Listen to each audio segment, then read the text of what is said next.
Richard Feynman की technique जो बच्चा अपना लेगा, मैं गारंटी से उसको लिख के देता हूँ, वो बच्चा पास होगा, वो बच्चा कभी फेल नहीं होगा। फिनलैंड में कोई स्टैंडर्डाइज्ड एग्जामिनेशन सिस्टम नहीं है। वहाँ हुँ, पे एक स्टूडेंट की चॉइस है कि वो सेकेंडरी लेवल पर एग्ज़ाम देना चाहता है या नहीं देना चाहता। पेरेंट्स का इतना दबाव है कि हम अगर बच्चे का एग्ज़ाम ना लें तो पेरेंट्स हमारे पास आते हैं कि ये कैसा स्कूल है कि जहाँ पे आप बच्चे का एग्ज़ाम लिए बगैर इसको प्रमोट कर रहे हैं। ड्यूरिंग एग्ज़ाम्स और जब नताइज आते हैं, रिजल्ट्स अनाउंस होते हैं, हुँ, स्टूडेंट्स में सुइसाइड की रेशो बढ़ जाती है। बिल्कुल। क्लासरूम्स के अंदर टीचर्स सटनली या ऑब्वियसली एक स्टूडेंट का दूसरे स्टूडेंट से कंपैरिजन करते हैं कि भाई बिल्कुल। देखो वो नबीला ने ए प्लस ग्रेड लिया है और जमीला ने तो बी ग्रेड ले लिया फ़ेवरेटिज़्म है। बहुत है ठीक, हमारी। वर्ल्ड की टॉप यूनिवर्सिटीज़ में आप देख लें, बर्कले, एमआईटी, हार्वर्ड, ऑक्सफोर्ड, आपको कोई पाकिस्तानी स्टूडेंट वहाँ पर फ़लसफ़े में, मैथ में, साइंस में, टेक्नोलॉजी में पढ़ता हुआ नज़र नहीं आएगा। हुँ,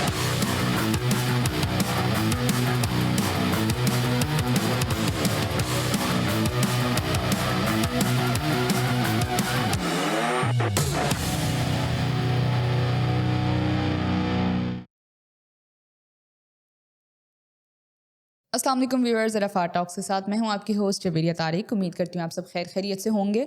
आज हम बात करेंगे कि स्टूडेंट्स में एग्ज़ाम्स के दौरान एक बहुत पैनिक सिचुएशन हो जाती है। तो इसीलिए आज का पॉडकास्ट हमने रखा हुआ है एग्ज़ाम स्ट्रेस पर, और इस पर हम मज़ीद डिस्कशन करते हैं leadership trainer and life coach sir Yasser Arafat से कि हमें बताएं हम किस तरह से स्ट्रेस को ओवरकम कर सकते हैं। अस्सलाम वालेकुम सर, कैसे हैं आप? वालेकुम सलाम, फ़ाइन, हाउस यू? अल्हम्दुलिल्लाह, I am good as well. अच्छा सर, मुझे बताएं कि हमारे स्टूडेंट्स में एग्ज़ाम्स के दौरान इतना स्ट्रेस क्यों क्रिएट हो जाता है? Fine Javeria, a very pertinent question hmm, in the beginning. हम इन तमाम रीजंस को डीप डाउन इनसे डिस्कस करेंगे, लेकिन सबसे पहले मैं स्टूडेंट्स कम्युनिटी से ये कहना चाहूँगा कि आज का पॉडकास्ट मैंने स्पेशली आप लोगों के लिए डिज़ाइन किया है जी। कि मैं इस पॉडकास्ट में आपको बता सकूं कि अगर आपने सारा साल नहीं पढ़ा, आपने किताब को हाथ नहीं लगाया, हुँ, आपने मज़े किए हैं, पार्टीज़ की हैं, गॉसिप्स की हैं, तो आपने परेशान नहीं होना, आपने हुँ। घबराना नहीं है। बल्कि मैं आज के पॉडकास्ट में आपके साथ कुछ ऐसी tips and tricks, techniques share करूँगा कि जिन टेक्निक्स को अप्लाई करते हुए आप कम वक्त में बेहतरीन तरीके से एग्ज़ाम्स की प्रिपरेशन कर सकते हैं। जी। अब आते हैं आपके क्वेश्चन की तरफ। हुँ, देखिए जवेरिया, मेरी जितनी भी एक्सपीरियंशियल लर्निंग है, जो एक्सपोजर है एजुकेशन इंडस्ट्री के साथ, मैं स्टूडेंट्स के थॉट प्रोसेस से भी वाकिफ़ रहता हूँ, बिकॉज़ कहीं ना कहीं मुझे स्टूडेंट्स से टॉक करने का मौका मिलता है।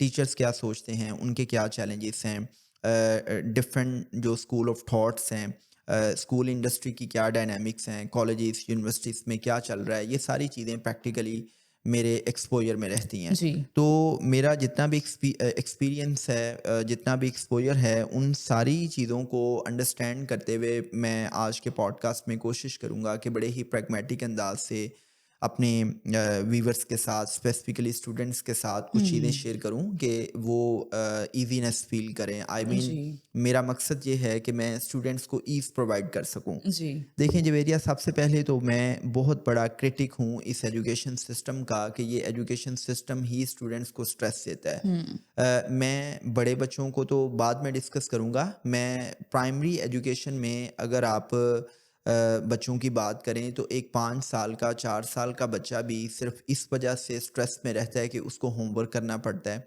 उसको हुँ, सुबह-सुबह स्कूल जाना पड़ता है, उसको टीचर्स की डाँट-डपट खाना पड़ती है। एग्ज़ैक्टली। सो 5 साल का बच्चा भी स्ट्रेस में है और 9th 10th first year, second year में पढ़ने वाला भी स्टूडेंट स्ट्रेस में है। स्ट्रेस में।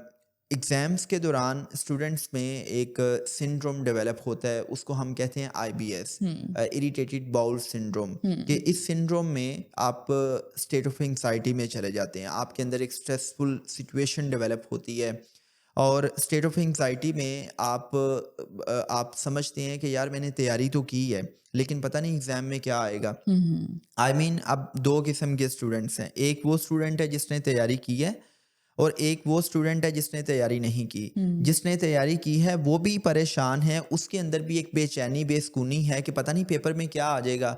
और जिसने तैयारी नहीं की ऑब्वियसली वो तो स्ट्रेस में है ही। बिल्कुल। बिकॉज़ जिसने सारा साल नहीं पढ़ा, जिसने किताब को नहीं खोला, जिसने कोई एकेडमी कोचिंग नहीं ली, तो जब आप किसी भी चीज़ की प्रिपरेशन नहीं करते, आप कंफर्ट ज़ोन में रहते हैं, तो बिल्कुल। वो चीज़ आपके लिए स्ट्रेस का बायस बनती है। हुँ, तो मैं इस सारे के सारे सिनेरियो में जो स्ट्रेस देने वाले फैक्टर्स हैं, अगर उनको मैं वन बाय वन डिस्कस करूं, जी। तो सबसे पहला फैक्टर है हमारा एग्जामिनेशन सिस्टम। मैं समझता हूं कि जहां ये जो हमारा एजुकेशन सिस्टम है वो इतना आउटडेटेड, इतना बोगस है, वहाँ पे जो हमारा एग्जामिनेशन सिस्टम है इसको टोटली रिवैम्प करने की ज़रूरत है। इसमें हमें इस्लाहात लेके आने की ज़रूरत है। अगर मैं कंपैरेटिव एनालिसिस करूँ दुनिया के टॉप के एजुकेशन सिस्टम्स का, जिसमें one of the top education system is all about Finland, फिर कुछ स्कैंडिनेवियन कंट्रीज़ हैं, स्वीडन, डेनमार्क, यूएसए, ऑस्ट्रेलिया, या UK, Switzerland, Netherland, Japan, China, ये दुनिया के कुछ बेहतरीन एजुकेशन सिस्टम हैं। आप वहाँ पे देखेंगे कि वहाँ पे प्राइमरी एजुकेशन में एग्ज़ाम्स का कोई कॉन्सेप्ट है ही नहीं, और यहाँ हम प्री नर्सरी, नर्सरी में, प्रेप क्लास में भी बच्चे का एग्ज़ाम ले रहे हैं। एग्जैक्टली। मैंने बहुत से स्कूल्स में देखा है कि वो क्या कहते हैं, जी हम एग्ज़ाम्स नहीं लेते, हम तो असेसमेंट्स लेते हैं। भाई असेसमेंट्स और एग्ज़ाम्स में कोई ख़ास डिफरेंस नहीं है, लेते आप एग्ज़ाम्स ही हैं। तो पहली बात तो ये है कि आप अगर मौजूदा दुनिया के साथ चलना चाहते हैं, आप अगर 21st सेंचुरी की डायनामिक्स को, चैलेंजेस को मीट करना चाहते हैं, आप ये चाहते हैं कि भाई आपकी जो एजुकेशन के ग्रेटर गोल्स हैं वो पूरे हों, तो आपको अपने एग्जामिनेशन सिस्टम को चेंज करना है। आपका एग्जामिनेशन सिस्टम सारे का सारा रट्टे की बेस पे चल रहा है। बिल्कुल। देखें जवेरिया, जो इंसानी दिमाग है, ह्यूमन माइंड है, इसके जो फंक्शंस हैं वो दो लेवल्स पे चलते हैं। जी। एक लेवल है कि आपके दिमाग का लोअर ऑर्डर फंक्शन क्या है, और एक है आपके दिमाग का हायर ऑर्डर फंक्शन। जी। अगर हम ह्यूमन ब्रेन के लोअर ऑर्डर फंक्शन को डिस्कस करें तो ये चीज़ों को मेमोराइज करता है, राइट।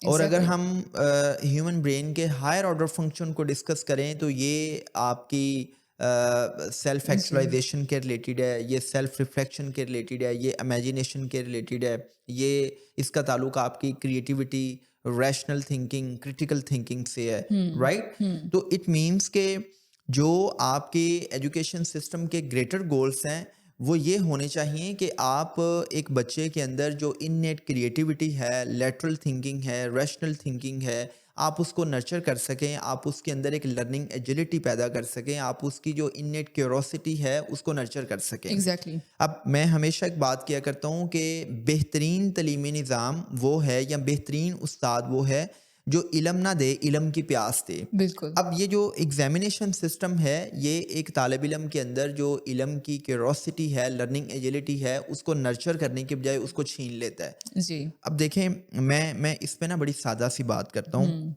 मैं आपके सामने एक किताब रखता हूँ और मैं कहता हूँ कि भाई जवेरिया, आप इस किताब का मुतालिया करें। आप उस किताब का मुतालिया करती हैं और आपके अंदर एक शौक़ है, एक जज्बा है कि मैं देखूँ, मैं कुछ नया सीखूँ। लेकिन अगर मैं थोड़े ही टाइम के बाद मैं आपसे ये कहूँ कि मैंने इस किताब का टेस्ट लेना है आपसे, तो मुझे ये बताएं कि आपके अंदर एक फ़ियर पैदा होगा? बिल्कुल। आपके अंदर ये फ़ियर होगा कि मैं कहीं फ़ेल ना हो जाऊँ, कि ये यासिर साहब मुझसे अगर कुछ क्वेश्चंस एग्जैक्टली। पूछेंगे, तो अगर मैंने उन क्वेश्चंस का जवाब ना दिया तो मैं एम्बैरेस फ़ील उल्टा करूँगी, वो बुक मुझे स्ट्रेस देने लग स्ट्रेस जाएगी। देने लगेगी। आई मीन आप अब आपकी उस किताब में दिलचस्पी ख़त्म हो जाएगी। खत्म हो जाएगी। तो मैं सबसे पहले तो ये रिक्वेस्ट करूँगा जितनी भी हायर अथॉरिटीज़ हैं कि भाई मैं आपसे बड़ी मिन्नत करता हूँ कि आप थर्ड वर्ल्ड कंट्रीज़ के एजुकेशन सिस्टम को अब 21st सेंचुरी में अप्लाई मत करें। आपको आइडिया ही नहीं कि इस एग्जामिनेशन सिस्टम की वजह से स्टूडेंट्स के ऊपर कितना बर्डन है। आपको पता है कि ड्यूरिंग एग्ज़ाम्स और जब नताइज आते हैं, रिजल्ट्स अनाउंस होते हैं, स्टूडेंट्स में सुइसाइड की रेशो बढ़ जाती है, बिल्कुल। खुदकुशियों की रेशो बढ़ जाती है। क्यों? क्योंकि बहुत से स्टूडेंट्स स्ट्रेस की वजह से एंग्जाइटी में जाते हैं, एंग्जाइटी पाइल अप होती होती आपको डिप्रेशन में ले जाती है, और जब आप साइकोटिक डिप्रेशन में जाते हैं तो आपको सुइसाइडल थॉट्स आने लगते हैं। एग्जैक्टली। तो अगर इसको मैं इन अ नटशेल एक्सप्लेन करूं तो मैं ये कहूँगा कि एटलीस्ट आप प्राइमरी लेवल पे हर किस्म का एग्ज़ाम ख़त्म करें। देखें, यहाँ पर मैंने फ़िनलैंड के एजुकेशन सिस्टम को डिस्कस किया है, तो जवेरिया फ़िनलैंड में कोई स्टैंडर्डाइज्ड एग्जामिनेशन सिस्टम नहीं है। वहाँ पे एक स्टूडेंट की चॉइस है कि वो सेकेंडरी लेवल पर एग्ज़ाम देना चाहता है या नहीं देना चाहता। अगर मैं उस सिस्टम को अपने सिस्टम के साथ कंपेयर करूँ तो या मैं एक सादा सी मिसाल से स्टूडेंट्स को बताने की कोशिश करूं, तो लेट्स सपोज यहाँ पे हमारे मैट्रिक सिस्टम है, तो वहाँ पर मैट्रिक तक कोई एग्ज़ाम नहीं लिया जाता। ओह! मैट्रिक लेवल पे आके स्टूडेंट को एक चॉइस दी जाती है कि वो मैट्रिक स्टैंडर्ड का एग्ज़ाम देना चाहता है या नहीं देना चाहता। वहाँ पे एक स्टूडेंट का प्रोफाइल बिल्ड किया जाता है। उस प्रोफाइल में उस स्टूडेंट की स्ट्रेंथ्स को, उसकी पर्सनैलिटी टाइप को, उसके टैलेंट्स को आइडेंटिफ़ाई किया जाता है और साथ-साथ उसकी वीकनेसेस को भी आइडेंटिफ़ाई किया जाता है और जी, उसको एक ऐसा कंड्यूसिव एनवायरनमेंट दिया जाता है कि वो अपनी वीकनेसेस को अपनी स्ट्रेंथ में बदल सके। लेकिन हुँ, यहाँ पर क्या है कि एक स्टूडेंट की काबिलियत, एक स्टूडेंट के टैलेंट को मार्क्स के साथ गेज किया जाता है कि बिल्कुल, वो कितने ग्रेड्स ले रहा है,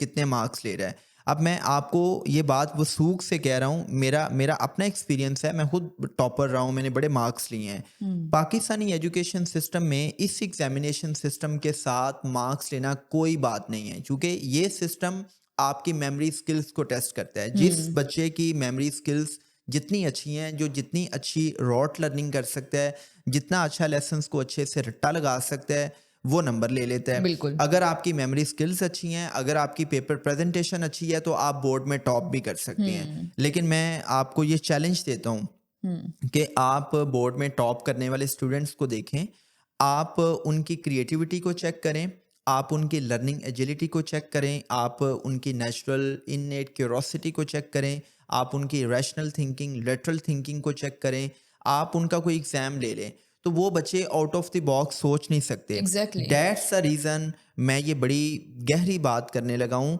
दैट्स द रीज़न कि वर्ल्ड की टॉप यूनिवर्सिटीज़ में आप देख लें, बर्कले, एमआईटी, हार्वर्ड, ऑक्सफोर्ड, आपको कोई पाकिस्तानी स्टूडेंट वहाँ पर फ़लसफ़े में, मैथ में, साइंस में, टेक्नोलॉजी में पढ़ता हुआ नज़र नहीं आएगा। हुँ, आपको वहाँ पर इंडियंस नज़र आएँगे, हुँ, आपको वहाँ पर चाइनीज़ नज़र आएँगे। आप इंटरनेशनल जो ओलंपिड्स होते हैं, इंटरनेशनल ओलंपिड्स बेसिकली एक ऐसा कंपटीशन है कि जिसमें आई थिंक कि 19 साल से कम उम्र बच्चे उसमें पार्टिसिपेट करते हैं और उसमें दुनिया के 116 से ज़ायद ममालिक पार्टिसिपेट करते हैं और हुँ, उसमें डिफरेंट डिसिप्लिन्स में स्टूडेंट्स की जो क्रिएटिविटी है या जो उनका कॉग्निटिव लैंडस्केप है, उसको चेक करने के लिए साइंस के शोबे में साइंस, मैथमेटिक्स, एस्ट्रोनॉमी, साइबर जो डिसिप्लिन है, फिर हुँ, हुँ, इसमें आपकी आ जाती है ये social sciences, hmm, life sciences. Hmm, I mean in disciplines में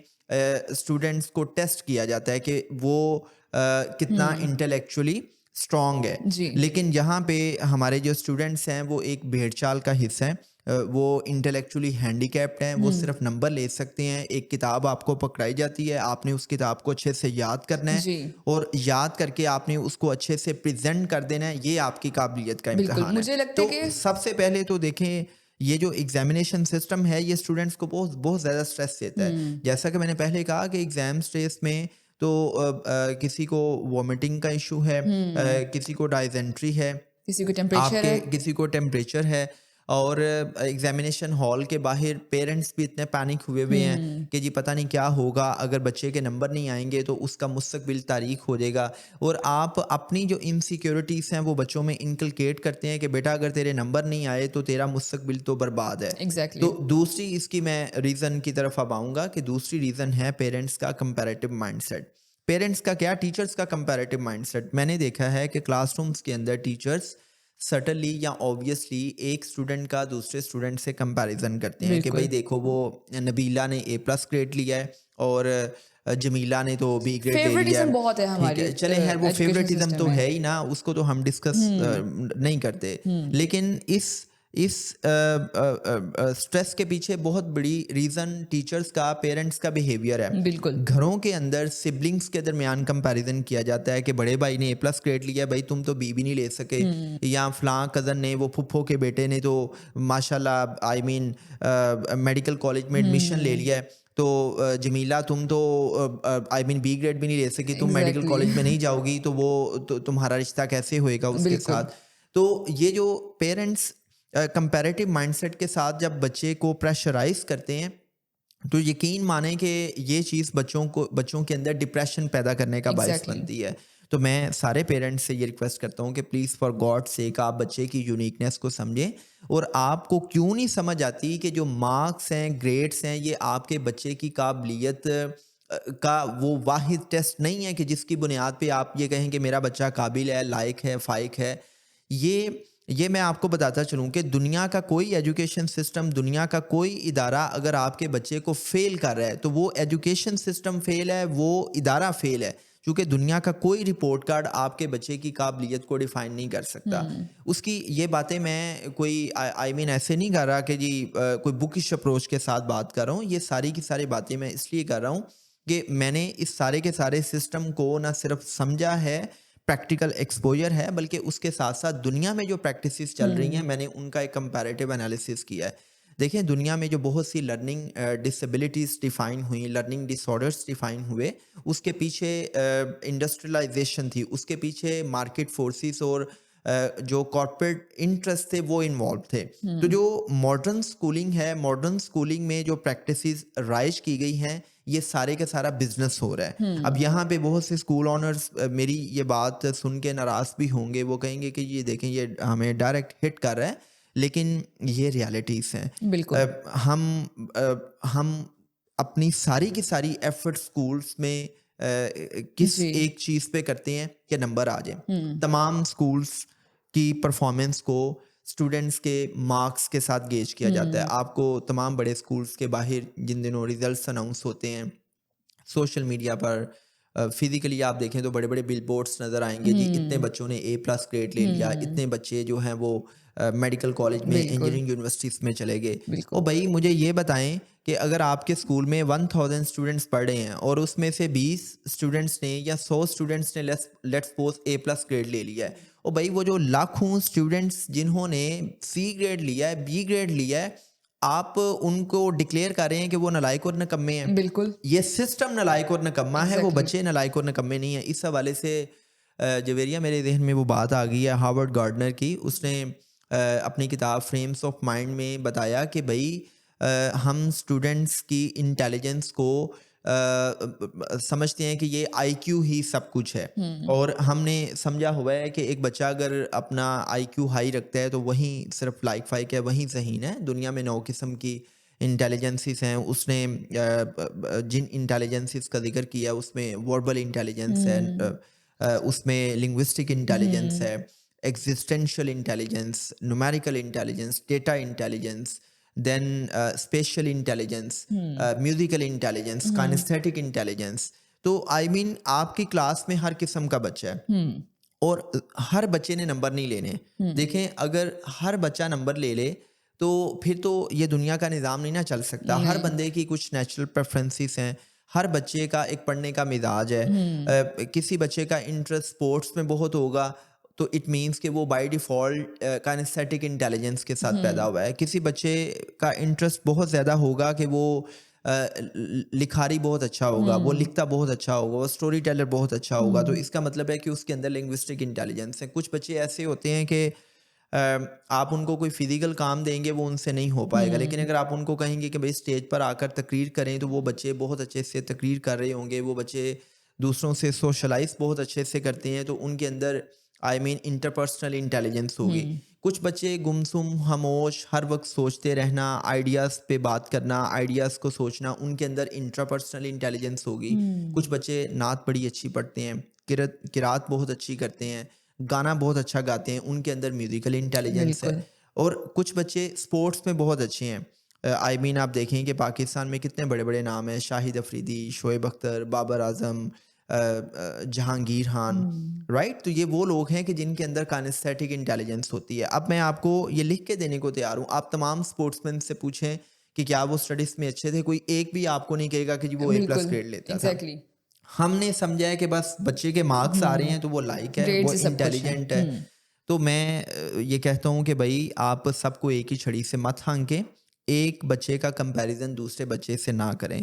और फिर क्लासरूम्स के अंदर जब टीचर्स कंपैरिजन करते हैं तो जो A+ ग्रेड लेने वाला बच्चा है वो इस वजह से भी स्ट्रेस में रहता है कि जब उसका B ग्रेड आएगा तो वो फेस सेविंग कैसे करेगा। बिल्कुल। जो फर्स्ट पोजीशन लेने वाला बच्चा है वो परेशान है कि उसने अपनी फर्स्ट पोजीशन को मेंटेन कैसे करना है, और जो सेकंड पोजीशन लेने वाला बच्चा है वो इस रेस में है कि उसने पहली पोजीशन कैसे लेनी है।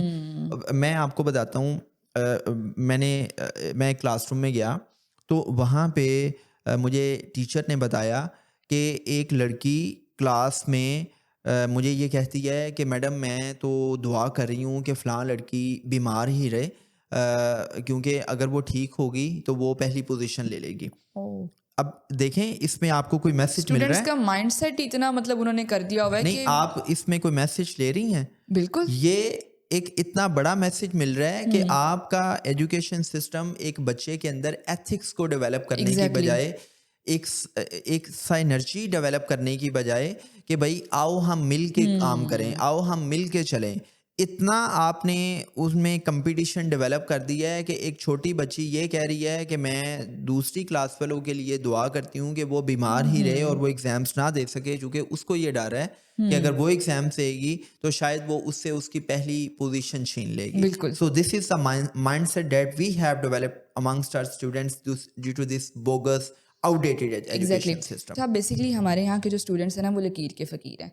फॉर एग्जांपल एक स्टूडेंट है वो क्रैमिंग करता है और दूसरा स्टूडेंट है उसको मतलब कॉन्सेप्ट्स क्लियर करने की आदत है। क्योंकि मैं खुद बेसिकली कॉन्सेप्चुअल बच्ची थी, मैं कॉन्सेप्ट्स क्लियर करती होती थी अपने। तो मुझे एक्चुअली लिखने से पहले हमेशा पूछना पड़ता था कि मैं अपने कॉन्सेप्ट में लिख लूँ, क्योंकि मुझे क्रैमिंग बिल्कुल नहीं ओके, पसंद थी, ठीक है? मैं तो आपका पॉइंट समझ गया हूँ। देखिए, एग्जैक्टली लेट्स सपोज क्लास में एक स्टूडेंट है अली, एक स्टूडेंट है अहमद। अली जो है वो कंसेप्चुअल स्टडी करता है, अली अपना माइंड यूज़ करता है, अली कुछ ना कुछ क्रिएट करना चाहता है, उसके अंदर एक क्रिएटिविटी है, वो उसको इस्तेमाल में लेके आना चाहता है। अहमद जो है वो जो किताब पे लिखा हुआ है उसको रट्टा मारता है और रट्टा मार के वो लिखता है। तो मुझे बताएं कि इस सिस्टम में रहते हुए नंबर किसको मिलेंगे? डेफिनेटली जो रट्टा मारे उसको रट्टा ही। मारा है, क्यों? क्योंकि ये सिस्टम आपको कहता है कि आपने वो चीज़ लिखनी है जो किताब पे लिखी हुई है। बिल्कुल। आपने अपनी जो क्रिएटिविटी है उसका इस्तेमाल नहीं करना। अगर आप कॉन्सेप्ट्स को क्लियर करके कुछ नई चीज़ क्रिएट करके चीज़ों को अंडरस्टैंड करते हुए कुछ उस पे अपना इनपुट या अपनी इंसाइट्स दे रहे हैं तो आपको नंबर नहीं मिलेंगे। हम्म सो आपको तो नंबर चाहिए ना। हम्म आप के पेरेंट्स ने आपकी काबिलियत का मयार मार्क्स रखा हुआ है, हम्म आपके तलीमी इदारों ने आपकी काबिलियत टैलेंट का मयार मार्क्स रखा हुआ है। बिल्कुल। तो बच्चा फिर क्या करता है? बच्चा फिर रोट लर्निंग की तरफ जाता है। वो कहता है भाई मुझे क्या ज़रूरत पड़ी है कि मैं कुछ ना कुछ नया सीखूं। तो बिल्कुल। उसकी रीइंफोर्समेंट इस किस्म की हो जाती है कि अब वो बड़ी क्लासेस में भी जाके कुछ नया नहीं सीख पाता। अच्छा मुझे अब ये बताएं कि हमारे जो प्राइमरी लेवल के स्टूडेंट्स हैं यहाँ पे, ठीक है, फॉर एग्जांपल चलिए हम देख लें किंडरगार्टन 1 2, ठीक है ना, इनके एग्जाम्स लेने हैं, चाहे टीचर्स उनको खुद पास करें, तो क्या फ़ायदा है ऐसे कंपटीशन का? देखें जवेरिया, मैं इस हवाले से बहुत से एजुकेशनिस्ट से बात कर चुका हूँ और जब मैं स्कूल ओनर्स के साथ बैठता हूँ और मैं उनके साथ ये सारी की सारी जो डायनामिक्स हैं एजुकेशन सिस्टम की, इसमें जो ग्रे एरियाज हैं वो डिस्कस करता हूँ, तो उनका ये कहना होता है कि बहुत सी चीज़ों की हमें अंडरस्टैंडिंग है, obviously they have exposure. Definitely. लेकिन वो कहते हैं कि यार इस सिस्टम का इतना दबाव है और पेरेंट्स का इतना दबाव है कि हम अगर बच्चे का एग्ज़ाम ना लें तो पेरेंट्स हमारे पास आते हैं कि ये कैसा स्कूल है कि जहाँ पे आप बच्चे का एग्ज़ाम लिए बगैर इसको प्रमोट कर रहे हैं। तो हमें अपने स्टूडेंट्स की रिटेनेबिलिटी के लिए, एडमिशन्स के लिए हमें क्या करना पड़ता है? हमें एग्ज़ाम्स लेने पड़ते हैं। तो इट मीन्स कि ये एक हुकूमती लेवल पे डिसीजन होना चाहिए, ये पॉलिसी मेकर्स को सोचना चाहिए कि उन्होंने एग्ज़ामिनेशन सिस्टम को कैसे रिवैम्प करना है ताकि जो एजुकेशनिस्ट हैं वो इन सारी की सारी चीज़ों की कंप्लायंस बिल्कुल। अपने इंस्टीट्यूशंस में कर सकें। इसी तरह जब मैं टीचर से ये बात करता हूँ कि यार modern teaching is quite different, कि जिसमें बिल्कुल। टीचर का रोल एक फैसिलिटेटर के तौर पे है। आप एक्टिव टीचिंग नहीं कर सकते कि जी किताब खोली है और आप वाइट बोर्ड पे लिखना शुरू हो गए हैं और आप ये अनाउंसमेंट करेंगे जी आप इसको नोट डाउन कर लें। आज हम नॉलेज इकोनॉमी में रह रहे हैं। आज हर जो स्टूडेंट है, I am talking about at the higher level, universities में और कुछ कॉलेजेस में, I mean they are allowed कि आप मोबाइल फ़ोन का इस्तेमाल करें। बिल्कुल। तो इंटरनेट पेनिट्रेशन की वजह से स्टूडेंट्स के मोबाइल में वो सारी इन्फॉर्मेशन अवेलेबल है। तो आप अगर एक्टिव टीचिंग करेंगे तो आपकी क्लासरूम में बोर्डम होगा, बच्चे बोर फील करेंगे। अगर आप उनमें दिलचस्पी पैदा करना चाहते हैं, अपनी क्लासरूम मैनेजमेंट को बेहतर करना चाहते हैं, तो आप एक्टिव टीचिंग के बजाय आप इंटरैक्टिव डिस्कशन करें। आप उनको इन्वॉल्व करें। आप जब डिस्कशन करते हैं तो उस वक्त बेस्ट लर्निंग हो रही होती है कि बिल्कुल। जब आप क्वेश्चंस पूछते हैं और आप उनके क्वेश्चंस को एड्रेस करते हैं। सो जो एक टू साइडेड इंटरैक्टिव डिस्कशन है वो लर्निंग की तरफ लेके जाती है। वो स्टूडेंट्स की जो इननेट क्यूरोसिटी है, जो उसके अंदर इल्म की प्यास है, उसको नर्चर करती है। बिल्कुल। अच्छा, अब जैसे आप देखें कि बहुत से स्टूडेंट्स होते हैं जो कि अपनी हेल्थ को चैलेंज करते हैं, ठीक है? कुछ तो होते हैं ना केयर फ्री, ठीक है, जो होगा देखा जाएगा। बट कुछ स्टूडेंट्स के लिए बहुत सीरियस कंडीशन होती है कि वो बीमार हो जाते हैं। तो किस तरह से वो इस स्ट्रेस को हैंडल कर सकते हैं? देखें जवेरिया, इसमें पेरेंट्स का बहुत बड़ा रोल है। मैं अक्सर जब पेरेंट्स की बातें सुनता हूँ, स्टूडेंट्स काउंसलिंग के लिए आते हैं, पेरेंट्स साथ आते हैं, तो मुझे ऐसा लगता है कि स्टूडेंट्स को काउंसलिंग नहीं चाहिए, पेरेंट्स को काउंसलिंग चाहिए। बिल्कुल। अमूमी तौर पे ये देखा गया है कि जनरली भी और ड्यूरिंग एग्ज़ाम्स तो स्पेसिफिकली आपको एक जुमला बार बार सुनने को मिलता है कि तुम्हारा तो पेपर है, तुम क्या कर रहे हो, तुम टीवी लॉन्च में क्या कर रहे हो, तुम टेरेस पर क्या कर रहे हो, तुमने कुछ खेलना नहीं है।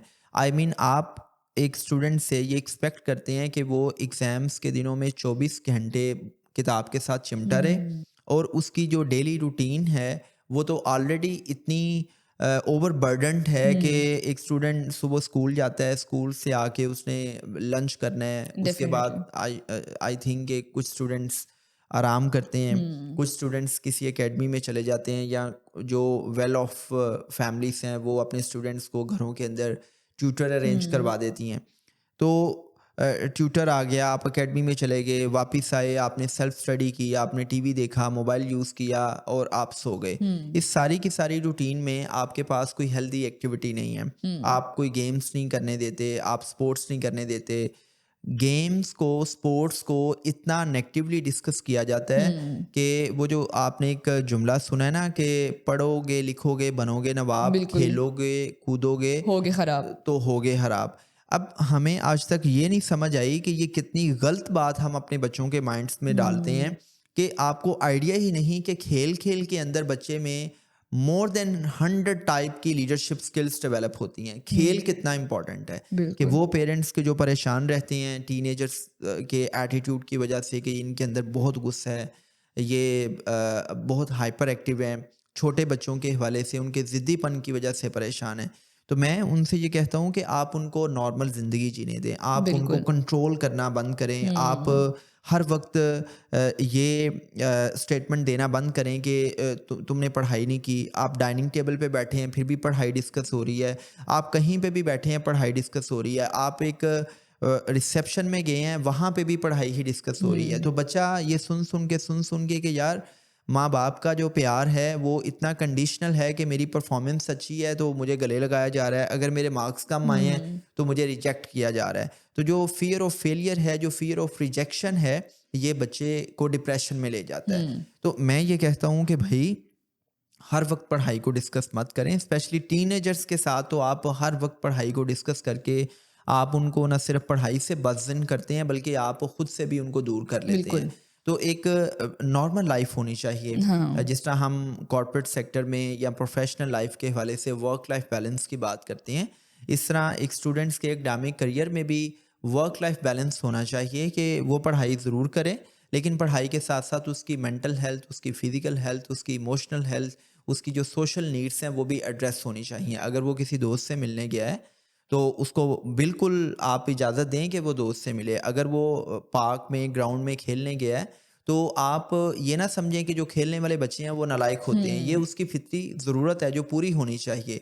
और वो बच्चे जो वर्जिश करते हैं, जो स्पोर्ट्स करते हैं, डेटा ये बताता है, रिसर्च ये बताती है कि वो बच्चे पढ़ाई में भी बेहतरीन परफॉर्म कर रहे होते हैं। और वो बच्चे जिनको फैमिली की तरफ से पीयर प्रेशर है, पेरेंट्स का प्रेशर है, टीचर्स का प्रेशर है, वो बच्चे स्ट्रेस में भी रहते हैं और वो बच्चे अपनी एक्चुअल परफॉर्मेंस भी नहीं दे पाते। बिल्कुल। देखें जवेरिया, मैं हमेशा एक बात किया करता हूँ कि एक होता है नॉर्मल स्ट्रेस। नॉर्मल स्ट्रेस ये है कि यार मुझे पढ़ना है ताकि मैं फेल ना हो जाऊँ, ताकि मैं अपनी लाइफ में ग्रो कर सकूँ। और एक होता है कि आप तैयारी भी कर रहे हैं, आप पढ़ाई भी कर रहे हैं, फिर भी आप प्रेशर में हैं। बिल्कुल। वो प्रेशर सिस्टम का प्रेशर है, वो प्रेशर पेरेंट्स का प्रेशर है, वो प्रेशर इस एजुकेशन सिस्टम का, जो मैंने बड़ा ही आपके साथ डीप डाउन इनसाइड बिल्कुल। चीज़ों को डिस्कस किया है, वो फिर स्टूडेंट को डिप्रेशन की तरफ ले जाता है। बिल्कुल।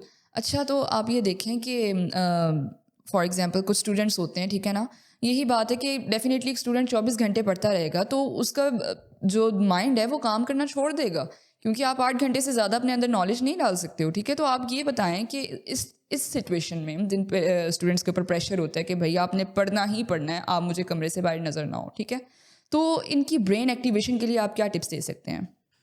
हाँ, सबसे पहले तो मैं स्टूडेंट्स को ईज़ ईज़ करने की कोशिश करता हूँ कि आपने बिल्कुल कोई प्रेशर नहीं लेना, आपने बिल्कुल नहीं घबराना। आप इस प्रेशर को रिजेक्ट करें। कोई ज़रूरत नहीं है अपनी मेंटल हेल्थ को कॉम्प्रोमाइज़ करने की। और इसमें इस ईज़ीनेस में आपने इतना भी नहीं ईज़ी हो जाना कि आप अपनी किताबों को बंद कर लें और कहें कि भई ये यासिर अरफ़ात साहब ने तो कहा है कि दुनिया का कोई बिल्कुल। रिपोर्ट कार्ड आपकी इंटेलिजेंस को डिफ़ाइन नहीं कर सकता।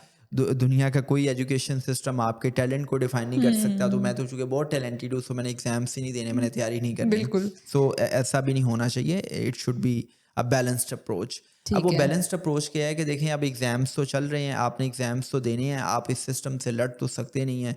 ना ही आप माँ बाप के सामने कह सकते हैं कि भाई मैंने एग्जाम्स ही नहीं देने, क्योंकि ये तो पॉलिसी मेकर्स का काम है कि वो मैक्रो लेवल पे इन चीज़ों को रिवैम्प करें। ठीक है। अब आते हैं कि इस सिस्टम में रहते हुए इन तमाम तर कंपल्शंस के साथ साथ आप प्रेपरेशन कैसे कर सकते हैं या इस स्ट्रेस को हैंडल कैसे कर सकते हैं। पहली बात तो ये है कि आप अपनी जो मेमोरी है आप उसको एक्टिव करें। अब मेमोरी एक्टिवेशन कोई बहुत मुश्किल से कोई टास्क नहीं है कि आपको कोई इसमें बड़ी कोई रिहर्सल करनी है या आपने कोई एमआईटी हार्वर्ड जाना है, कोई कोर्स करना है मेमोरी एक्टिवेशन के लिए, क्योंकि आपका सारे का सारा सिस्टम रिलाई ही आपकी ब्रेन मेमोरी पे करता है कि आप चीज़ों को जितना मेमोराइज करेंगे, अच्छे से करेंगे, तो आप उतने अच्छे नंबर ले लेंगे। तो आप अपने मेमोरी क्यूब्स को एक्टिव कर लें। अब मेमोरी क्यूब्स को एक्टिव करने के हवाले से छोटी छोटी टिप्स हैं कि आप कुछ दिनों के लिए जो काम आप दाएं हाथ से करती हैं वो काम आप बाएं हाथ से कर लें, और आप छोटे छोटे काम आंखें बंद करके कर लें। वो काम आंखें बंद करके करें कि जिसमें लाइफ रिस्क इन्वॉल्व ना हो। राइट। जब आप आंखें बंद करके कोई काम करने की कोशिश करेंगे तो उससे क्या होता है कि आपके माइंड में जो ऑलरेडी एस्टेब्लिश्ड मेंटल पैटर्न्स हैं वो डिस्टर्ब होते हैं। जो न्यूरल कनेक्शंस हैं वो डेवलप होते हैं, नए न्यूरल कनेक्शंस बनते हैं, आपके जो मेमोरी क्यूब्स हैं वो एक्टिव होते हैं। राइट। हमें थोड़ी-सी एग्ज़ाम्पल दें इसके बारे एग्जाम्पल्स में। मैं उसमें ये दूंगा कि लेट्स सपोज के आप अगर रिस्ट वॉच जो है वो बाएं हाथ में बांधते हैं तो अब आप दाएं हाथ में बांध लें। आप अगर कॉम जो है वो दाएं हाथ से करते हैं तो आप बाएं हाथ कोई से भी कर लें। आपकी डेली एक्टिविटी। आपने आंखें बंद करके कोई काम करना है, आप जूता पहनने लगे हैं तो आप जूता आंखें बंद करके पहन लें। अब आपने वॉशरूम नहीं आंखें बंद करके जाना। उल्टा सीधा पहन लें। ठीक है। नहीं खैर, इतनी तो आपको अंडरस्टैंडिंग होती डेफ़िनिटली। है। लेट्स सपोज के जी आप घड़ी पहनने लगे हैं तो आंखें बंद करके पहन लें। आप कोई ऐसा काम कि जो बेज़रर हो, जिसमें ह्यूमन लाइफ रिस्क ना इन्वॉल्व हो। ऐसा ना हो कि जी आप ड्राइव करने लगे हैं तो आप कहें कि जी मैं बस आप अब आंखें सीढ़ियाँ बंद उतरने लगे हैं करके। तो आँखें बंद करके उतर यस। लें, पता तो है ना आगे तो स्टेप। बेसिकली आपने ना अपने जो मेंटल पैटर्न्स होते हैं आपने ज़रा उनको डिस्टर्ब करना होता है ताकि नए मेंटल पैटर्न्स बने और जो न्यूरल कनेक्शंस हैं, न्यूरल पाथवेज हैं वो नहीं बने और आपकी जो मेमोरी क्यूब्स हैं वो एक्टिव हों। इस हवाले से एक और बड़ी इंपॉर्टेंट टिप है जी, जी। कि जो मेमोरी एक्टिवेशन के हवाले से मैं स्टूडेंट्स को अप्लाई करवाता हूँ और स्पेशली वो लोग जो कंपटीशन एग्ज़ाम्स देते हैं उनके लिए ये बड़ी इफ़ेक्टिव है। इट्स अबाउट कि आप जब रात सोने लगें तो सोने से पहले आप अपनी आंखें बंद करें और आंखें बंद करके आप 5 से 10 बार आप डीप ब्रीथिंग कर लें। नाक के रास्ते से आप सांस को खींचें और मुंह के रास्ते से आप सांस को बाहर निकालें और इसमें आप 4-7-8 फार्मूला यूज़ करें। 4 सेकंड्स में आपने सांस अंदर लेके जानी है, 7 सेकंड्स तक आपने उस सांस को रिटेन करने की कोशिश करनी है और आपने 8 सेकंड्स में मुंह से आहिस्ता आहिस्ता आपने एक्सहेल करना है, सांस को बाहर निकालना है। ठीक है। अब आपकी आंखें बंद हैं। अब डीप ब्रीथिंग के बाद आप क्या करें कि आप सुबह उठने से लेके रात सोने तक आपने जो जो काम जिस जिस तरतीब के साथ किए हैं आप सारी के सारे कामों को आप विजुअलाइज करें। अब छोटे से छोटा काम भी आपने याद करने की कोशिश करना है। फॉर एग्जांपल आप सुबह उठे, सुबह उठते ही आँख खुलते ही आपने पानी पिया, आपने आँख खुलते ही मोबाइल यूज़ किया, आपने आँख खुलते ही आपने क्या किया, रेस्टरूम गए, रेस्टरूम से होके आपने वुज़ू किया, नमाज़ पढ़ी, नमाज में आपने कौन सी सूरा पढ़ी, जायनमाज़ का कलर कौन सा था, फिर नमाज़ पढ़ने के बाद आपने रेसिटेशन की, कौन सी सूरा पढ़ी आपने, और उसके बाद ब्रेकफास्ट में क्या खाया, ब्रेकफास्ट किसने बनाया, ब्रेकफास्ट में ब्रेकफास्ट करते हुए क्या गॉसिप्स हुई, आपने स्कूल कॉलेज जाने की तैयारी की, और कौन आपको लेने आया, आप खुद गए तो कितने बजे आप निकले, कॉलेज यूनिवर्सिटी में गए तो पहला पीरियड कौन सा था, कौन से प्रोफेसर थे, कौन से टीचर थे, ब्रेक के वक्त क्या गॉसिप्स हुई, क्या खाया, घर आके लंच में क्या खाया, फिर आप एकेडमी गए वहाँ पे क्या क्या हुआ, घर आए सेल्फ स्टडी में क्या पढ़ा, टीवी में क्या देखा, मोबाइल पर क्या देखा। आई मीन आपने ए टू जी जो जो काम जिस जिस तरतीब से किए हैं, आपने सुबह उठने से लेके रात सोने तक उन सारे के सारे कामों को आपने विजुअलाइज करना है। बिल्कुल। ये काम आप कम से कम 7 दिन तक करें। यकीन माने आपके जो मेमोरी क्यूब्स हैं वो एक्टिव होंगे, आपके न्यूरल पाथवेज, न्यूरल कनेक्शंस इतने एक्टिव होंगे कि आप जो भी सबक याद करेंगे आपको जल्दी याद होगा। सो ये एक बड़ी इंपॉर्टेंट टेक्निक है। अच्छा, मैंने बहुत से पेरेंट्स को देखा है, ठीक है, मुझे उससे बहुत स्वर किस्म की शिकायतें हैं, और वो ये हैं कि जब उनके एग्ज़ाम स्टार्ट होने लगते हैं ना, तो वो ट्यूटर को अलाउ कर देते हैं, yes you can hit my child, ठीक है ना, आप जैसा मर्ज़ी सलूक करें इसके साथ, आप इसको मारें, आप जो मर्ज़ी करें, आपके हवाले है, इसको पास करवाना है आपने। तो इस तरह के पेरेंट्स के बारे में आप क्या हाँ, कहना चाहेंगे? लाइक इतना वो बच्चों को बर्डन मैं कर इस तरह देते के हैं। पेरेंट्स के सामने हाथ जोड़ के रिक्वेस्ट कर सकता हूँ। मैं और तो कुछ नहीं कह सकता बिकॉज़ कोई भी जो नॉर्मल पेरेंट्स हैं या जिनको बिल्कुल। पेरेंटिंग की अंडरस्टैंडिंग है वो अपने बच्चे के साथ ऐसा नहीं कर सकते। बिल्कुल। It's a child abuse. Exactly. मैं ये कहता हूँ कि चाइल्ड अब्यूज़ ये नहीं है कि कोई दूसरा इंसान आके मारे, फेंटी लगाए तो वो चाइल्ड अब्यूज़ है। ये भी चाइल्ड अब्यूज़ है कि आप बच्चे को थप्पड़ मार रहे हैं, आप उसको स्लैप कर रहे हैं और आप बिल्कुल। उसको कह रहे हैं कि कल तेरा पेपर है और तैयारी करेगा तो तुझे खेलने का मौका मिलेगा और तुम्हारी पॉकेट मनी बंद हो जाएगी। या आप टीचर को ये कहें कि भाई ये जब तक एग्ज़ाम की तैयारी नहीं करता इसको बिठाएं और टीचर उसको मारे पीटे और आप उसको एक फ्री हैंड दे दें। सो दिस इज़ चाइल्ड अब्यूज़ और ऐसा बिल्कुल ना करें। देखें, मैं पहले ये कह चुका हूँ कि जो एक ह्यूमन साइकोलॉजी है ये उसके ख़िलाफ़ है। चर्चिल ने एक बड़ी प्यारी बात की कि एक टीचर क्लास में लेक्चर डिलीवर करता है और उसके बाद वो स्टूडेंट्स का टेस्ट लेता है, तो ये टीचर की परफॉर्मेंस पे क्वेश्चन मार्क है कि वो क्लास में स्टूडेंट्स का टेस्ट लेना शुरू कर दे।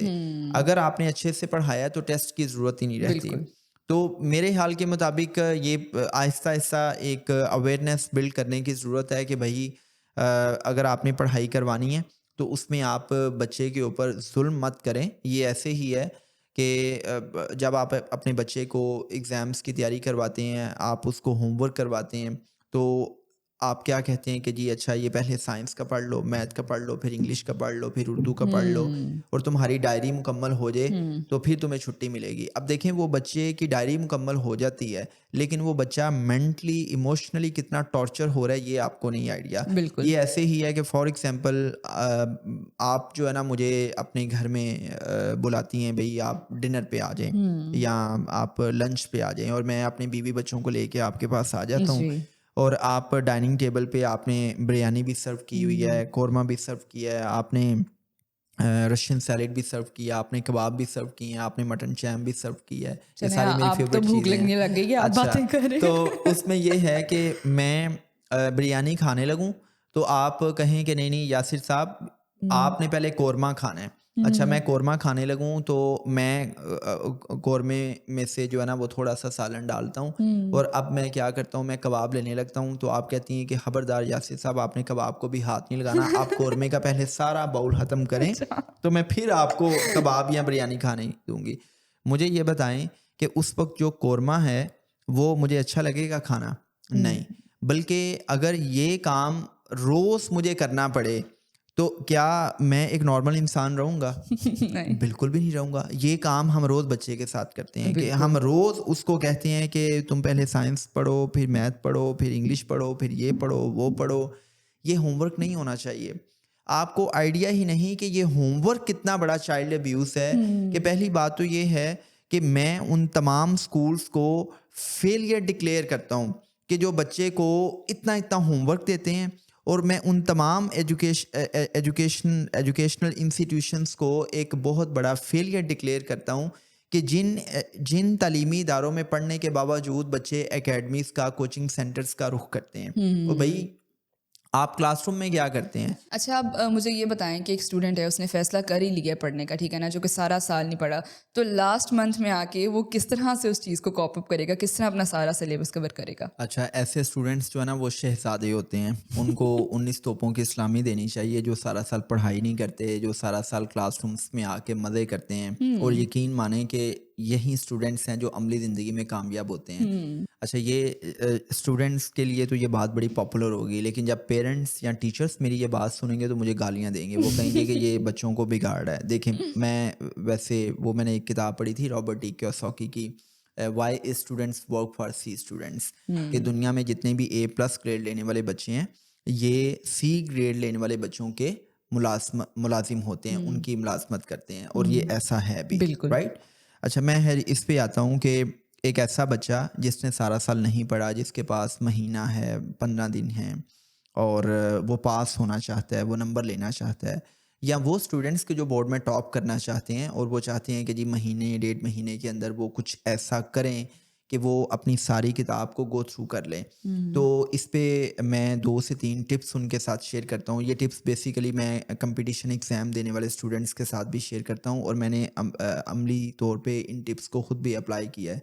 क्योंकि मेरा जो अपना एकेडमिक बैकग्राउंड है वो हुँ, बड़ा शानदार रहा है। ऐसा नहीं हुँ, है कि जी मैं ये बातें कर रहा हूँ तो खुद तो हुँ। मैंने कुछ किया ही नहीं है और आज मैं टिप्स दे रहा हूँ।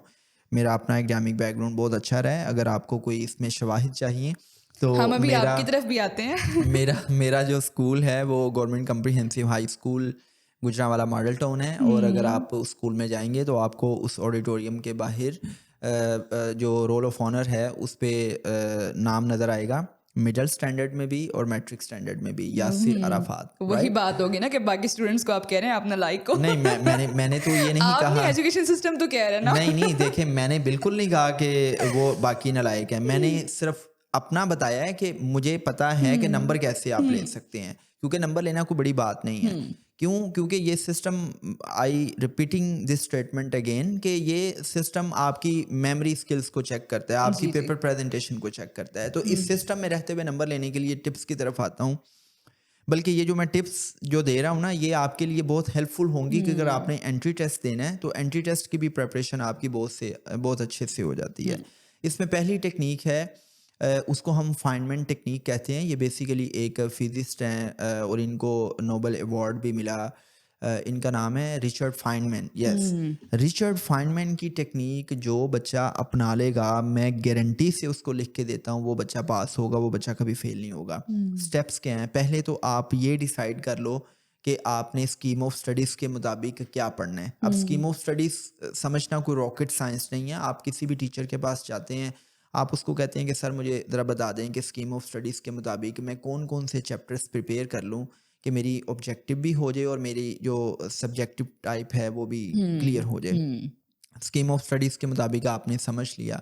अब आपने क्या करना है, आपने डेज़ के हिसाब से अपनी चीज़ों को डिवाइड कर लेना है। हुँ, मसला ये है कि हम जब बहुत ज़्यादा चीज़ों को एक साथ देखते हैं तो वो it's look like a monster. वो एग्ज़ैक्टली। ऐसे लगता है कि यार अब पूरी किताब है, मैं इन चंद दिनों में मैं कैसे करूँगा? तो जैसे वो हम टाइम मैनेजमेंट में बताते हैं ना, जैसे वो ब्रायन ट्रेसी कहते हैं कि आप किसी भी काम को इतना छोटा बना दो कि वो काम आपको करने में आसान लगे। बिल्कुल। फॉर एग्ज़ाम्पल, अगर आपने अपना 50 केजी वेट कम करना है, तो आप पहले दिन तो जिम जाके वो 50 केजी वेट नहीं ना कम कर सकते। हुँ, या पहले दिन आप अगर ट्रेडमिल पर कोई 10 किलोमीटर रनिंग करेंगे तो नेक्स्ट डे तो आप उठने के काबिल नहीं रहेंगे। हुँ, तो आप क्या करें कि आप पहले दिन जाके जस्ट जिम में बैठ जाएँ, या आपने अगर वॉक स्टार्ट करनी है, वॉक की हैबिट डेवलप करनी है, तो आप पहले दिन जाके जस्ट आप क्या करें, आप पार्क में बैठ जाएँ, जी। आप 2-4 कदम चलें।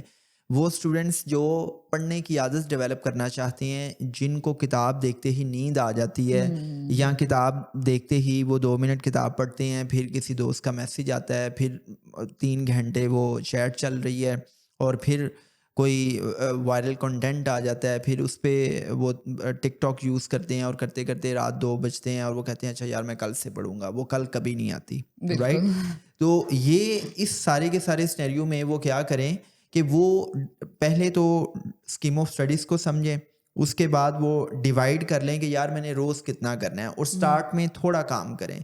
अब फ़र्ज़ करें आपने एक क्वेश्चन याद करना है, तो आपने अब रट्टा नहीं लगाना। अगर आप बिल्कुल भी रट्टा नहीं। लगाएँगे तो थोड़ा-सा भी स्ट्रेस मिलने से वो आपके माइंड से स्किप हो जाएगा, और बहुत से बच्चे सिर्फ़ इस वजह से परेशान रहते हैं कि हमने याद तो किया हुआ है लेकिन हमारे माइंड से ना निकल जाए। उसके पीछे होती है रोट लर्निंग, राइट? तो फाइनमेंट टेक्नीक की मदद से आप क्या करते हैं कि जो भी आप चीज़ याद करते हैं वो आपके माइंड से नहीं निकलती, क्योंकि फाइनमेंट टेक्नीक में कुछ स्टेप्स हैं। वो स्टेप्स क्या हैं? सबसे पहले आप रीडिंग करें। रीडिंग करें और आप उस क्वेश्चन को अंडरस्टैंड करें। जब आप रीडिंग कर लें, अंडरस्टैंड कर लें, तो third step is a trillion dollar step, और वो ट्रिलियन डॉलर स्टेप ये है कि now you will act as a teacher, you will teach yourself और you can teach somebody else. कि एग्जैक्टली। आपने एक क्वेश्चन पढ़ा है, आपने उसको अंडरस्टैंड किया है, अब आपने एक टीचर की तरह बिहेव करना है और आपने उस क्वेश्चन को अपने स्टूडेंट्स को समझाना है। देखें, जब एक क्वेश्चन की अंडरस्टैंडिंग आपको होती है तो फिर ही आप समझा पाते हैं ना दूसरों को। बिल्कुल। अगर आपको खुद ही अंडरस्टैंडिंग नहीं हुई तो आप दूसरों को समझा पाएंगे? कभी भी नहीं। नहीं।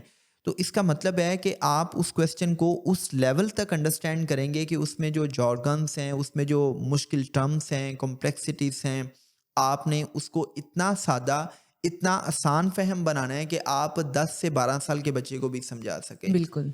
मैंने ये 10 से 12 साल की एज ब्रैकेट इसलिए यूज़ की है, एनालॉजी इसलिए यूज़ की है कि आप अगर यूनिवर्सिटी में पढ़ रहे हैं, कॉलेज में पढ़ रहे हैं, तो आप किसी भी टॉपिक को इस हद तक समझ जाएँ, इस हद तक आपकी अंडरस्टैंडिंग बिल्ड हो जाए कि आपके सामने अगर 10-12 साल का लड़का लड़की हो तो आप उसको सादा आसान ज़बान में समझा बिल्कुल। सकें। जब इस लेवल की अंडरस्टैंडिंग होगी तो इसका मतलब है वो क्वेश्चन आपको तैयार है। बिल्कुल फिर ऐसे ही आप है। उसको थोड़ा-सा रिकॉल करके तो आप उसको प्रिपेयर कर लेंगे। बिल्कुल। तो इसका जो क्रक्स है, इसकी जो बॉटम लाइन है वो ये है कि जब भी कोई क्वेश्चन प्रिपेयर करना है तो डायरेक्ट रट्टा नहीं मारना कि जी ये वो ना आप रट्टा मारें, ये काम नहीं करना। आपने बिल्कुल। करना है read, understand and then teach someone else और टीच योरसेल्फ, एग्जैक्टली। राइट? और अगर आप समझते हैं कि अभी आपकी अंडरस्टैंडिंग बिल्ट नहीं हुई तो आप उस क्वेश्चन को मज़ीद सिंप्लीफाई करें, उसके कॉन्सेप्ट को समझें। जब आपको कॉन्सेप्ट समझ आएगा तो फिर ही आप दूसरे को टीच कर बिल्कुल। सकेंगे। सो this is a million dollar technique, Richard Feynman की टेक्नीक है, इसको हम फाइनमैन टेक्नीक कहते हैं। अब मैं मतलब। एक दूसरी टेक्नीक की तरफ आता हूँ। ये बेसिकली SQ3R मेथड है, और ये मेथड ना सिर्फ आप इस मेथड की मदद से लेसन्स को जल्दी याद कर सकते हैं, बल्कि जो भी आप याद करते हैं 6 महीने तक उसका 60 टू 70% आपकी जो लॉन्ग टर्म मेमोरी है उसमें स्टोर हो जाता है। देखें, ये जो SQ3R मेथड है, इसमें S स्टैंड्स फॉर सर्वे, कि आप कोई भी क्वेश्चन उठाते हैं उसका आप अच्छे से सर्वे कर लें। एग्जैक्टली। उसमें देखें हेडिंग्स, सब हेडिंग्स, डायग्राम, इक्वेशंस, जो भी उसमें क्वेश्चंस में रिलेटेड चीज़ें हैं उसको अच्छे से आप सर्वे कर लें। Q stands for question. आप खुद से ये पूछें ये क्वेश्चन किताब में आया क्यों है? अब ये वैसे क्वेश्चंस टीचर को बताना चाहिए ना, जब वो कोर्स को कवर कर रहे होते हैं तो वो कोर्स को कवर करने के बजाय उनको कोर्स को डिस्कवर करना है। लेकिन टीचर्स की अपनी मजबूरियां हैं, सो वो क्या करते हैं, वो कोर्स को कवर करते हैं, दे डोंट बॉदर कि वो स्टूडेंट्स को बता सकें कि ये क्वेश्चन किताब में क्यों आया है और इस क्वेश्चन से मज़ीद क्वेश्चंस कितने निकलते हैं। बिल्कुल। तो एक स्टूडेंट क्या करे कि अपने बलबूते पे वो उस क्वेश्चन को पहले तो सर्वे करे, फिर उस क्वेश्चंस में से देखे कि इसमें से शॉर्ट क्वेश्चंस कौन कौन से निकलते हैं। यहाँ से आपकी एंटी टेस्ट की भी तैयारी स्टार्ट हो एग्जैक्टली। गई। अब आ गया 3R। 3R में first R stands for read. 3 दफ़ा रीडिंग करें, 3 दफ़ा रीडिंग करें। इस पे हबीबुल्लाह सल्लल्लाहु अलैहि वसल्लम की हदीस भी है कि आप किसी भी काम को जब याद करने लगें तो आप उसको कम से कम 3 बार पढ़ें। 3 बार पढ़ने से क्या होता है कि आपके अंदर उस आई मीन पैराग्राफ की या उस कंटेंट की अंडरस्टैंडिंग अंडरस्टैंडिंग बिल्ड होती एग्जैक्टली। है। First R stands for read, second R stands for recite, right? Exactly. अब रिसाइट में या रिकॉल में आप उसको अब याद कर रहे हैं।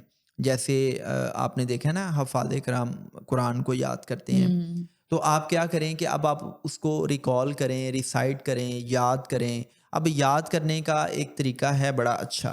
वो तरीका ये है कि आप अपना बायां कान बंद करें और आप SOL टेक्निक यूज़ करें, स्पीक आउट लाउड, ऊंचा बोल के याद करें।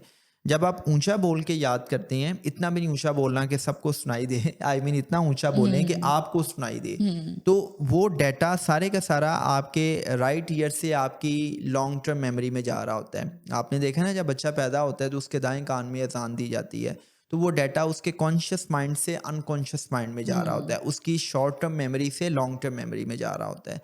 अब आपने रिकॉल कर लिया है, जो लास्ट आर है वो $1 ट्रिलियन का आर है, और अगर आपने इस आर को अप्लाई नहीं किया तो कोई फायदा नहीं है आपका रिकॉल करने का। वो आर है इट्स अबाउट रिवाइज और रिपीट।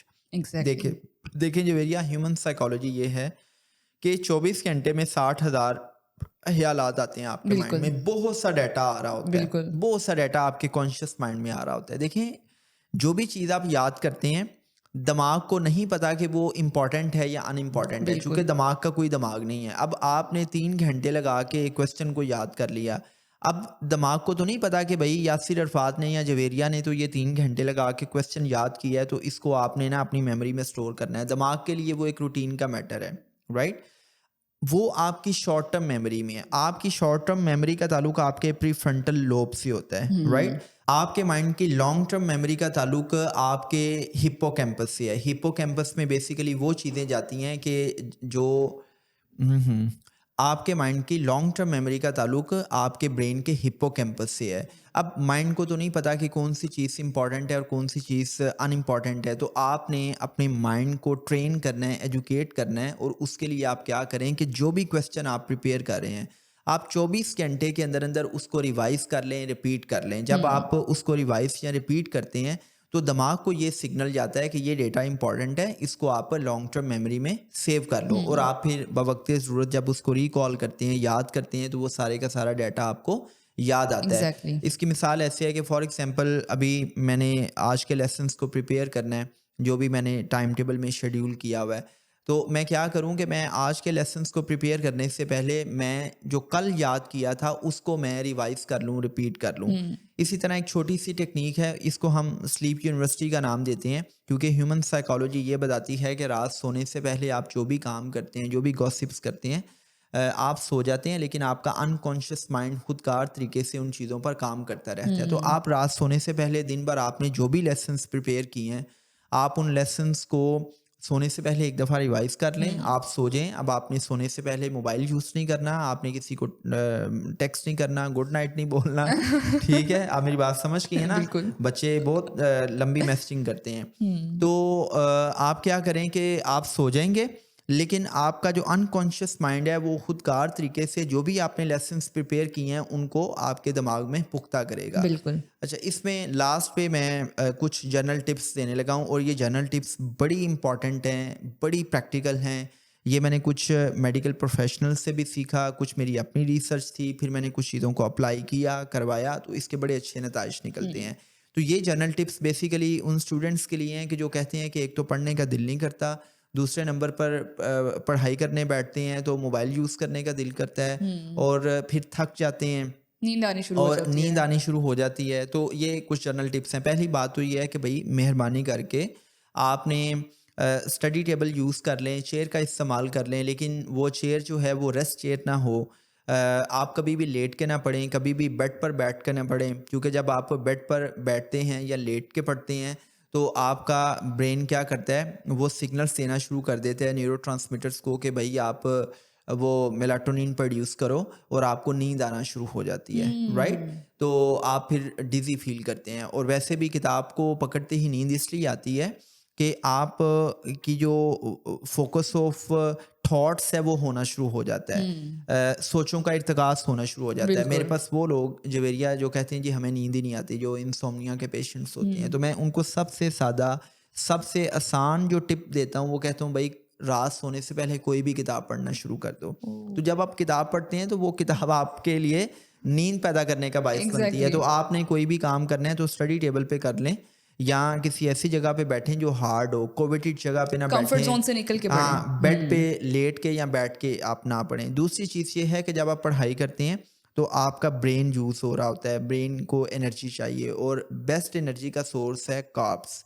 आप चॉकलेट खाएं, जैसे मैं अपने ज़माना तालिब इल्मी में क्या करता था, चॉकलेट्स खाता था।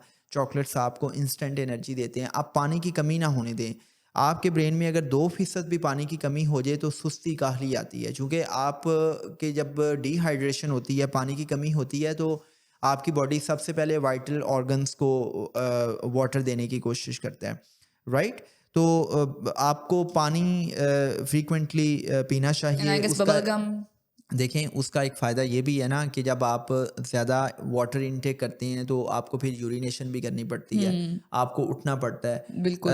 तो आप एक तो कार्ब्स लेते रहें, इतना भी नहीं है कि जो बहुत हेल्दी बंदा है वो मेरी ये बात सुन के चॉकलेट्स का ढेर लगा ले, अच्छा, मैं इस राइट? बात पे आपकी ये कहना चाहूँगी कि मुझे हमेशा ये, क्योंकि मैं अपने एग्ज़ाम्स के दौरान बहुत चॉकलेट खाती थी, तो ओके। मुझे यही कहते थे कि मीठा कम खाओ, नींद आनी शुरू हो जाएगी। नहीं, ऐसा बिल्कुल नहीं है। मैं इसमें ये कहना चाहूँगा कि मीठा हम इसलिए खा रहे हैं कि अगर हमें आई मीन पढ़ाई करनी है, बोलना है, ब्रेन यूज़ करना है, तो ब्रेन को एनर्जी चाहिए, इंस्टेंट एनर्जी चाहिए। तो आप भूखा रह के कभी भी पढ़ाई मत करें। थर्ड थिंग इज़ के 40 मिनट्स के बाद, 30 मिनट्स के बाद खुद को ब्रेक दें। वो स्टूडेंट्स के जो मुसलसल 3-4 घंटे पढ़ाई करते हैं, मैं आपको लिख के देने को तैयार हूँ कि जो आपके पहले 40 मिनट्स या 1 घंटा है वो प्रोडक्टिव होता है। जो आगे वाला टाइम है वो इतना प्रोडक्टिव नहीं होता, चूँकि आपके जो ब्रेन सेल्स हैं वो थक जाते हैं, उनको ताज़ा ऑक्सीजन चाहिए। आप क्या करें, आप 40 मिनट्स के बाद थोड़ा सा बाहर निकलें, टेरेस पर निकलें, आप लॉन में निकल जाएँ, थोड़ी सी वॉक करें, डीप ब्रीथिंग करें, अपने माइंड को, बॉडी को फ्रेश ऑक्सीजन दें।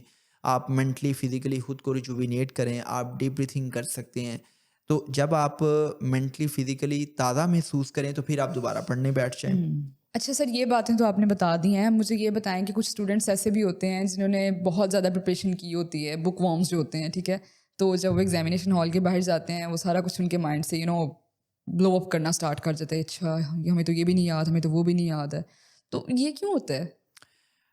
बड़ा अच्छा क्वेश्चन है आपका। थोड़ा सा इस पे बोलना चाहूँगा, क्योंकि अब मेरी भी एनर्जी जो है ना वो बोल के ट्रेन हो गई है और आई फील कि मुझे अब कुछ खाना चाहिए। देखें जवेरिया, ये चीज़ मैंने अपने एकेडमिक करियर में खुद महसूस की, और मेरे जो उस वक्त क्लास फेलोज थे, तो वो क्या करते थे कि एग्जामिनेशन हॉल के बाहर जो है ना किसी के दिल की धड़कन तेज़ हो रही है, कोई इतना परेशान है कि यार मैं फ़ेल ना हो जाऊँ, पता नहीं जो मैंने पढ़ा है वो एग्ज़ाम में आएगा या नहीं आएगा। इस फ़ियर को ओवरकम करने का बेस्ट वे ये है कि सबसे पहले आप जब भी एग्ज़ामिनेशन हॉल में आएँ तो आपको कोई ज़रूरत नहीं है गॉसिप्स करने की। प्रॉब्लम ये होता है कि आपने एक चीज़ प्रिपेयर की होती है, आप अपने किसी क्लास फेलो से कहते हैं कि यार तुझे पता है ये वाला क्वेश्चन मैंने प्रिपेयर किया है, ये एग्ज़ामिनेशन में आ रहा है। वो कहता है नहीं, नहीं ये तो आ ही नहीं सकता। अच्छा तूने वो वाला प्रिपेयर किया? नहीं, नहीं मैंने तो ये प्रिपेयर नहीं किया। उसी वक़्त आप अपने माइंड को ये सिग्नल देते हैं कि ये चीज़ तो मैंने प्रिपेयर नहीं की। आपको स्ट्रेस मिलता है और उस स्ट्रेस में आपने जो चीज़ें रटी हुई होती हैं वो भी आपके माइंड से स्किप होना शुरू हो जाती हैं। तो आपको कोई ज़रूरत नहीं है कि आप एग्ज़ामिनेशन हॉल के आस-पास आके गॉसिप्स करें।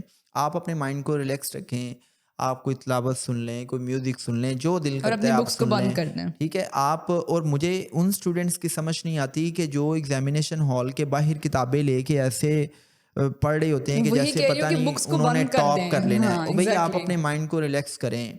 एट 11th आवर कोई ऐसी जो है ना वो अनहोनी नहीं होने वाली कि जी आप सारी किताब को जो है वो याद कर लेंगे। बिल्कुल। जो भी आपकी प्रिपरेशन होती है it's all about your understanding, it's all about कि आपने कितना समझा है, कितना प्रिपेयर किया है। जो भी प्रिपरेशन होती है वो एग्जामिनेशन हॉल के बाहर बाहर आपने करनी है, वो करें। और सेकंड थिंग इज़ के वो लोग जो कुछ ज़्यादा ही पैनिक हो जाते हैं, जिनको एंग्जाइटी फील होती है या पल्पिटेशंस होती हैं, मैंने लड़कियों में ये चीज़ बड़ी कॉमन देखी है। लड़कियों को तो आई मीन मैदा उनका बहुत ज़्यादा ख़राब होना शुरू हो जाता है। तो आप क्या करें कि आप डीप ब्रीथिंग करें।